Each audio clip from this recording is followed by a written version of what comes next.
There are two kinds of people who show up to a laundromat at 2 a.m. The first kind are the broken, grad students, single moms, half-asleep truckers, maybe the occasional vampire with OCD. The second kind, ghosts, or people who act like ghosts. It's hard to tell the difference when you're on your third energy drink and the fluorescent lights keep flickering like they're haunted by bad wiring. I'm Casey.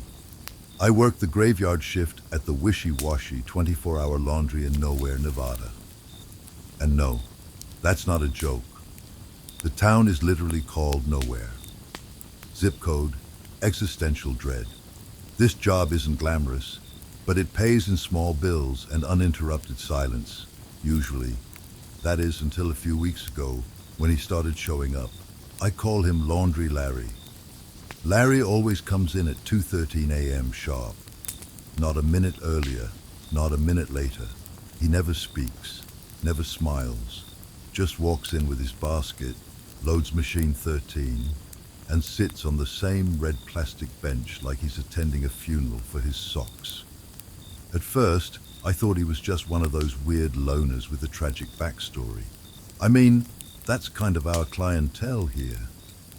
But then I noticed something weird. His clothes were already clean, perfectly folded, no wrinkles, no smell, and yet he still ran them through the washer every single night. Same shirt, same pants, same folded routine. I tried to joke about it once. Trying to kill germs, or just your memories? He didn't laugh. He didn't even blink. Just sat there, eyes on the machine, watching nothing spin. It bugged me enough that one night I checked the security camera footage. Machine 13 never ran. No lights, no spin, no water, empty. But when I walked out to the floor, it was humming. I chalked it up to exhaustion. I mean, who hasn't hallucinated appliance activity at 3 a.m.? Totally normal workplace hazard, right? Then came the folding. Larry doesn't just fold clothes, he performs it. Same order every time. Socks, shirt, pants. The shirt always comes last, and he folds it 6 times, precisely, like some sacred origami ritual that ends in grief. One night he left the shirt on the table. I waited for him to come back. He didn't. So I picked it up. It was still warm, and inside the chest pocket was a piece of paper. Yellowed, software folded perfectly. It read, "Help me remember." I wish I could say I threw it away, or laughed, or even just shrugged it off with a sarcastic comment about customer feedback forms. But I didn't. I stared at it for an hour. Then I put it in my pocket and went back to the cameras. Re-watched the night's footage. This time, there was no one there. Not on the tape, not on the machine, not even me. Just an empty laundromat with machine 13 spinning all by itself. The next night, I told myself I wasn't going to wait for him. Laundry Larry. Ghost? Time traveler? Repressed former cult member? I wasn't sure yet. But I wasn't going to sit there like a horror movie extra, watching machine 13 like it might blink. So naturally, by 2:12 a.m., I was already perched behind the front counter, coffee in hand, staring at the door like it owed me rent. 2:13 a.m. sharp. He walked in. Same clothes, same pace, same silence. He didn't look at me. Just walked straight to machine 13, opened the lid, and began loading the basket I knew for a fact was empty 30 seconds ago. I leaned over the counter. "Didn't forget your laundry this time, huh?" "Nothing." He folded a sock. "Perfectly." I tried again. "You know this place charges extra for time loops." Still nothing. Then I smelled it. Smoke. Not cigarette smoke. Burned wood. Charcoal and soot, like a campfire gone very wrong. I looked around. Nothing was burning, except for the shirt in his hands. Just for a second, only in the reflection of the vending machine. It looked scorched, blackened, ash flaking off as he folded it for the 6th time. I blinked, It was fine again, totally normal, totally not haunted. I stood up slowly, and that's when I noticed something else. He was crying, not sobbing, not even sniffling. Just one tear, sliding down his cheek in slow motion, like his body had forgotten how to mourn. I walked over, hand in my hoodie pocket, fingers gripping the note he left last night. Help me remember. Who are you? I asked quietly. No answer. Or, who are you trying to remember? Still nothing. Then, for the first time, he paused mid-fold and turned his head toward me. Not fully. Just enough for me to catch a glimpse of something I wasn't ready for. His neck was burned, badly. Scarring so deep, it looked like melted wax had replaced skin. He dropped the shirt, walked out, didn't fold it, didn't finish. He just left. I ran to the table and grabbed the shirt. This time, the pocket held something else. A photo, burned around the edges. A motel room in the background. A man sitting on the bed, his face turned slightly, enough to make it blurry. And next to him, a little girl, smiling. I flipped it over, written in faded ink, Voss Motel, room 13. Because of course it was room 13. Of course. I laughed out loud. It sounded a little like a sob. Great, not just a ghost. A cliché ghost with a sense of theming. I looked back at machine 13, still running, even though no one had turned it on, and I swear, it smelled like burning roses. So here's something I don't recommend. Visiting the burned ruins of a long-abandoned motel before sunrise, holding a photo you found in a haunted shirt pocket, while half convinced you're the accidental lead in someone else's ghost story. But I went anyway, because I have exactly 3 character traits. Crippling curiosity, bad decision-making, a deeply repressed need to be the hero in my own sad little soap opera.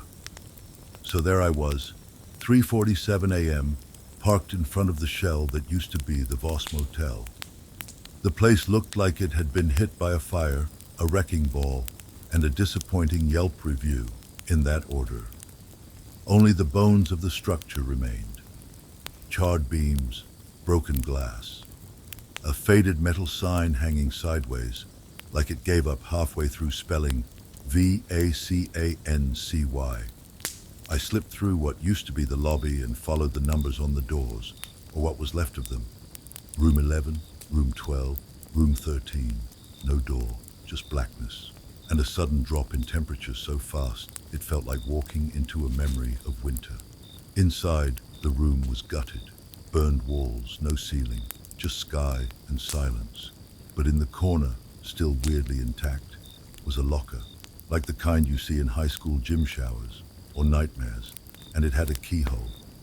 I pulled the small key from my hoodie, the one I found sewn into the haunted shirt's collar last night. It fit, clicked. The door creaked open, and inside, under a pile of ash and warped metal, was something that didn't belong. A child's hospital bracelet, white plastic, faded letters. Emma Voss. Everything in me dropped, like gravity had doubled. I didn't know her, but in that moment, I knew she was why Larry came back. Over and over. Same shirt, same time, same machine. Not haunted laundry, haunted guilt. I brought the bracelet back to the laundromat, wrapped in paper towels and denial. Machine 13 was already running when I got there. And Larry? He was sitting there, same red bench, holding the photo I thought I still had. It was burned again. Worse this time.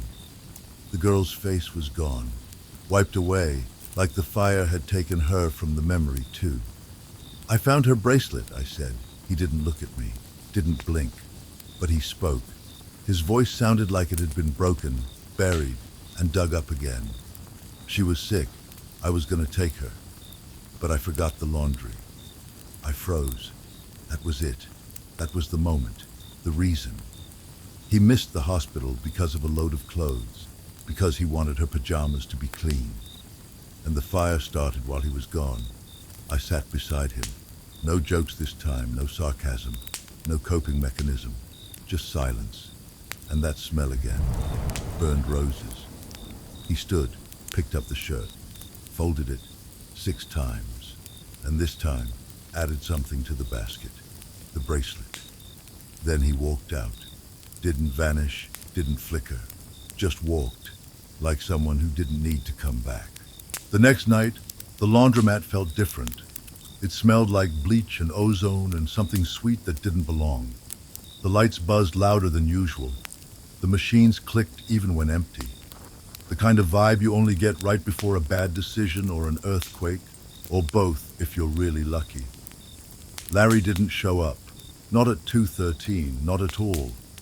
And for a moment, I thought maybe he was free. Maybe I'd actually helped him. Maybe this whole thing was over. Spoiler, it wasn't. At 2:33 a.m., machine 13 turned on by itself.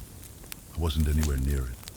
The place was empty, and I watched the switch flip with my own eyes. Inside, the drum spun empty. Then slowly, wet clothes appeared. Not folded, not dry, soaked, dripping, like someone had pulled them out of a river and stuffed them inside just to see what would happen. I stepped closer. The scent hit me first. Dirt, mold, something metallic. Then I saw it. A shirt I'd never seen before, pale green, torn. As the machine spun, letters on the chest pressed up against the glass. Emergency medical technician. I stepped back, fast, and then the vending machine behind me lit up. Not flickered, lit up like a goddamn Christmas tree on cocaine. It displayed a single word. Stay. I turned around, no one there. Okay, I said aloud. This is escalating. You guys are escalating. I helped Larry. I am not opening a free spiritual counseling center for the dead. This is not... The lights flickered. Hard, the doors locked. Every machine turned on. I ran behind the counter and grabbed the breaker box. Nothing. Power was already off. The washers were running on nothing. And above the noise, I heard a voice, not Larry's. High, wet, desperate. He left me. Please, tell him. I stayed. I stood there, heart pounding, brain yelling run, while curiosity whispered, stay. Typical. Then, the bracelet I'd brought back from the motel, gone from the drawer. I turned around. It was inside machine 13, floating on top of the spinning clothes. The room temperature dropped 20 degrees in a blink. Condensation beaded on the windows. My breath fogged the air. The air itself whimpered, and through it all, I felt it. Not just Larry's guilt, someone else's, something still unfinished. I shut off the machines manually, yanked plugs, hit buttons, pulled cords like a lunatic. The lights dimmed, everything went still. And just like that, I was alone again. No voice, no bracelet, no shirt. But there was a new note on the folding table, written in perfect slanted handwriting, one fold at a time. They all come through. And below it, load 13 isn't done. Not yet. I don't dream anymore. Not normal dreams anyway. No flying teeth, no naked classrooms. Just flashes. Ash, heat, screaming. And lately, a girl in pajamas standing alone in a motel hallway, clutching a teddy bear with no face. The laundromat was dead quiet the next night. No machines running, no ghost notes, no haunting EMF rave from the vending machine. Just me, and machine 13, and a growing sense that something was waiting for me to stop pretending I had control. So I stopped pretending. I walked to machine 13 and sat on the folding table across from it. I didn't speak. I didn't need to. At 2:13 a.m., the machine started spinning. I didn't touch it. The lid didn't open. It just spun, with nothing inside, until something was. The pajamas, the ones from the photo. Small, pink, worn, scorched at the edges. They weren't wet. They weren't new. They just were. And then everything changed. I blinked. When I opened my eyes, I wasn't in the laundromat anymore. I was in the Voss Motel, room 13. It was alive again, walls intact, the air humid and full of cheap lemon cleaner. Outside I could hear shouting, tires screeching, sirens in the distance. And there, on the bed, was Emma, small, pale, tired. Her eyes were red from crying and she was wrapped in a too big bath towel. "Daddy went to get my jammies," she whispered. I tried to move, to speak, but I was just there, a bystander, a ghost in her memory. She looked toward the bathroom door. He said he'd be back before the cartoons ended. Smoke seeped in under the door. Emma didn't notice. She just kept hugging the teddy bear, humming. I wanted to scream, to break the door down, to pull her out, to do something, but I couldn't move. I wasn't me. I was just watching. Then the door opened, and for a second, I thought Larry had come back. But it wasn't him. It was the fire. Like it had shape, weight, malice. It moved fast, faster than it should have. Emma turned toward it and didn't scream. She just whispered, "He forgot again, didn't he?" The vision snapped. I was back in the laundromat, on the floor, covered in sweat. Machine 13 was open now. The pajamas were folded 6 times, neat, still warm, and sitting on top of them, the teddy bear, half burned, smiling, like it had been waiting. And for the first time I understood. Larry never made it back, and Emma never moved on, because her story didn't end with him. It ended alone, waiting. I picked up the teddy bear, my hands trembling, and whispered, "I'm sorry." Then I folded the pajamas once more, one final time, and set them gently on the basket. The lights flickered once. The machine stopped humming, and the smell, gone. No smoke, no bleach, just silence and peace. I turned off the lights early that night. Larry wouldn't be back, neither would Emma, but someone else might. The next night, the laundromat was still, not just quiet, still. The kind of still that feels earned, like something had finally stopped holding its breath. Machine 13 was empty. No spin, no flicker, no smoke, no whispers, just a metal drum, silent and ordinary. Larry didn't come back, neither did Emma. The air didn't hum with memory anymore. The lights stopped twitching like they were about to confess something. And me? I just sat on the red plastic bench with a lukewarm coffee, trying to feel normal again. At 2:13 a.m., nothing happened. I checked the clock. Twice. No ghost, no note, no cryptic items in pockets or bleeding walls or spectral origami. Just a humming vending machine and the distant sound of a tumble dryer trying its best. I thought I'd feel relieved. But mostly I felt hollow, like I'd helped someone move out and was left in the echo of their old life. Weird, right? I mean, I'm just the overnight guy at a laundromat. I shouldn't miss a ghost. Around 4 a.m., I started wiping down the folding tables, same way I always do. Except this time, there was something sitting under machine 13, tucked just out of sight.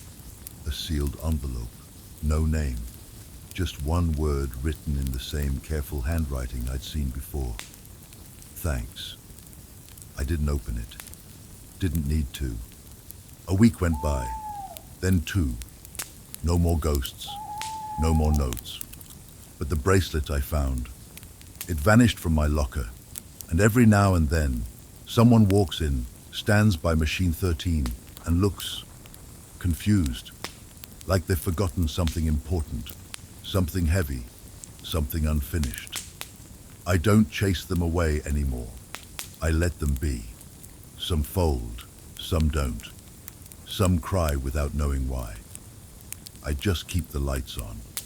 People think laundromats are about cleaning clothes. They're not. They're about waiting, watching, folding up the things you can't carry anymore, one piece at a time. And if you're lucky, you leave lighter. Sometimes when I'm locking up, I see a man standing across the street, just out of range, hands in his coat pockets, head down, and beside him, a little girl in pink pajamas, holding a half-burned teddy bear. They never cross over, they just wait for me to see them. And when I do, they vanish. Maybe that's what peace looks like. Not a finish line. Just a moment when nobody has to fold anything anymore.